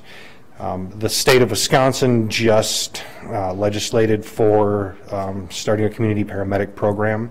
Minnesota's been doing it for a few years, namely like Regions EMS and St. Paul Fire. They've been incredibly successful with it. The legislation has gone through Wisconsin. They've given, basically, the DHS has direction to establish a community paramedic program. They have to establish a scope and what is a community paramedic and what they can do. They haven't done that yet. Do you know if there's any financial Yes. to that legislation? Correct. So in Minnesota, community paramedics can bill for services. You know, I don't know, like I said, it depends on what the DHS does as far as Wisconsin. But how it's funded, essentially I'd reach out to our hospital partners, Hudson Physicians and Health Partners, and I would get a list of all of their patients that have ended up back in the hospital within a certain period of time. These are going to be high-risk people, chest or heart failure, diabetics, seizure patients. And I, as a paramedic, would, you know, a week after they got discharged or a few days after they discharged, I'd go to their house, basically just see how they're doing. Make sure they're taking their meds. Do they have everything they need? Or, you know, they're feeling okay? Check their vital signs. And this is paid for in part by the hospitals because it saves them a lot of money. If we're out there, you know, kind of doing a home health type of thing, but with the paramedic, we have kind of an expanded scope. Sure. So they, like in the cities, the hospitals help fund it. And I don't know the laws exactly, but I know with like insurance and Medicare, you know, if like a diabetic patient or a CHF patient goes to the hospital, is seen as discharged, and it was if he returns within 72 hours, the insurance company actually pays them less money. And it's the same with if they return within like 2 weeks or a month. You know, the insurance company said, basically, you didn't do the job the first time, we're not going to pay you. Right, right. So they're paying community paramedic services to go out and make sure that they're taking their meds and doing everything they need to do, you know, so they don't come back in the hospital. Right. So, but the community paramedic's kind of where I'd like to go with it. You know, it's farther down the road. You know, there's a little bit of time and gotcha. Stuff involved. Yeah, that seems like another discussion point, right? Right. Yeah. Yeah. Okay. Okay. Right now, you know, what I've done so far, I had a call, you know, a husband and wife, and I just felt that eventually, you know, one of the parties was going to need to go to a nursing home. And so I handed the spouse my card, and sure enough, a month later, called me and said, hey, I have no idea how to get my spouse into a nursing home. Like, where do I start? And that's all it was. I had a 10-minute conversation with him, you know, about access to services and what he needs to do, and that was it. Some of the other things I've done, the Family Resource Center, St. Croix Valley, they're out of Baldwin, nonprofit. They posted on their Facebook looking for diapers. And I put it on our Facebook, hey, drop off diapers, and I'll bring it over there. And I think I ended up with like 300 diapers. Just little stuff like that. You know, it's nothing, you know, I'm not really sticking my neck out or anything like that. It's just, yeah. No, I love the idea. I just think with a title, we should have some sort of substantive, you know, right, yeah, and I need to look up. But it's awesome. Right. I love it. Right. So at this point, there's no billing charge for any of the services you're going to do at this point? Nope. For what I'm doing right now, no. It's just, you know, my time when I'm working. Ultimately, yes. The only thing I would be billing for in the near future would be the CPR first aid training. I'm hopeful I could have kind of two separate parts of that, where I'll have free community classes, and then I'll have classes that I'll put on for our dentists and daycares and industry here. And I'm hoping that my classes I do for those people, those businesses, would fund my private or my public health campaigns, basically. But again, that's kind of a, you know, I need to see what Root Falls is doing. You know, a lot of places are doing it. I'm assuming we're going to have you on the clock at the time you're doing this. Right, there's that. So the only question that I have for you, Josh, in your model, when he's doing this service, are we going to be able to cover our model with staffing levels? Because there are times you're not going to be able to leave in the middle of that presentation like you did here. You know what I mean? Right, yeah. Yeah, and that would be the CPR first aid training. Okay. Everything else I'm doing is pretty much, you know, it's social media and it's answering some phone calls. You know, there's nothing I'm scheduled for. So but yeah, the CPR first aid training, definitely. Okay. Would that be sort of coordinating some events too, or Yep. getting paramedics to? Yep. Or going to events. I know we went to Family Fresh Fall Festival, and I just, about 6 or 8 months ago, I got a grant from the American Heart Association, filed for a grant, and I got a bunch of take-home CPR first aid kits.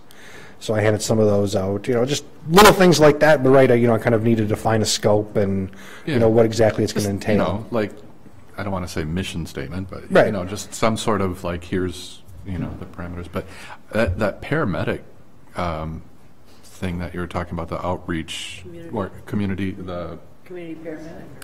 Right. That sounds very interesting. I mean, how recent has that legislation gone through? Just last year.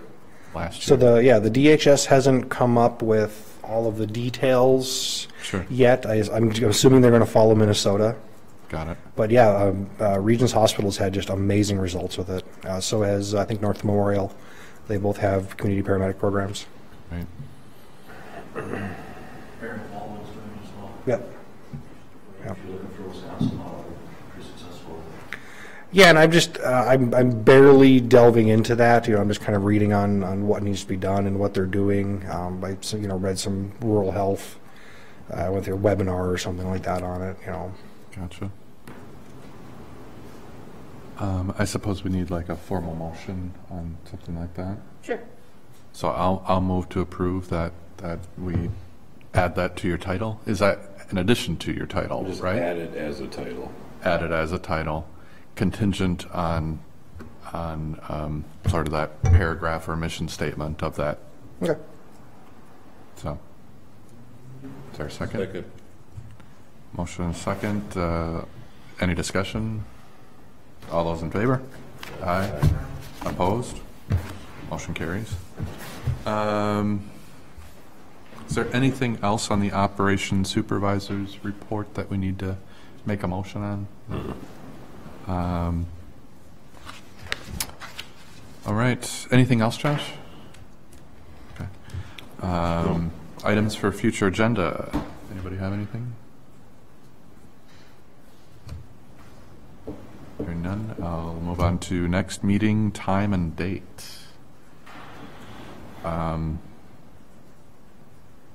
When do we want to meet?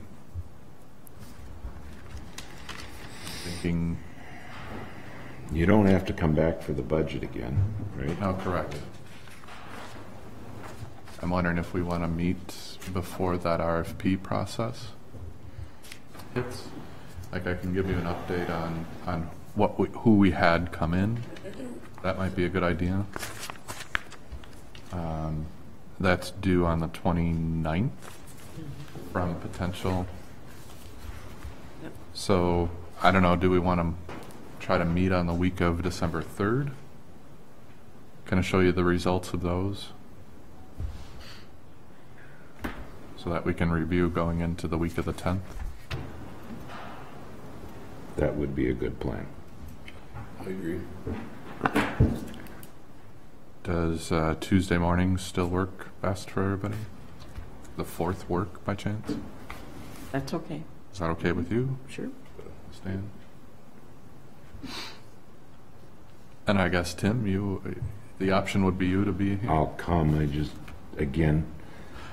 Like I said earlier, 14 years on this commission, I appreciate your information, and you noticed I don't have the ability to keep my mouth shut.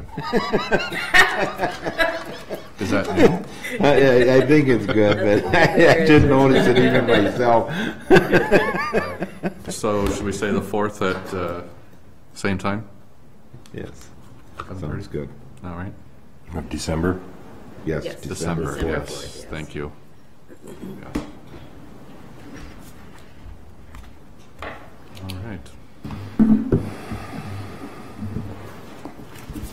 I'll entertain a motion. Motion to adjourn. I'll second that. Motion to adjourn, second. All those in favor? Aye. Aye. Thank you very much. Thanks, everybody.